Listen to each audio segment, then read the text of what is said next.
আমরা ইতিমধ্যে living root ব্রিজে উপস্থিত হয়েছি।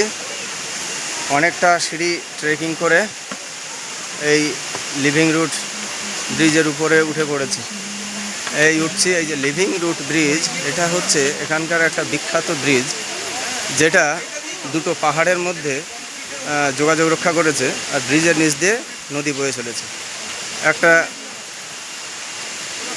এখানে দুপাশে আছে রাবার গাছ। রাবার গাছের শিকড় বাঁশের ব্রিজের সঙ্গে পেঁচিয়ে কৃত্রিমভাবে এটা তৈরি করা হয়েছে। শিকড়টা প্রাকৃতিক, কিন্তু ব্রিজটা তৈরি করা হয়েছে কৃত্রিমভাবে, ম্যানমেড। মানুষেরা এখানে আগে বাঁশের বেড়া ছিল, এই যে বাঁশের ব্রিজ ছিল, বেড়া নয় ব্রিজ। ব্রিজের বাঁশের সঙ্গে বট গাছের শিকড়টাকে জড়িয়ে এই লিভিং রুট ব্রিজ তৈরি করেছে। এর উপর দিয়ে এখানকার জনজাতির লোকজনগুলো যাতায়াত করে। এসো এসো, লিভিং রুট ব্রিজ। এই যে এসব হচ্ছে রাবার গাছের শিকড়।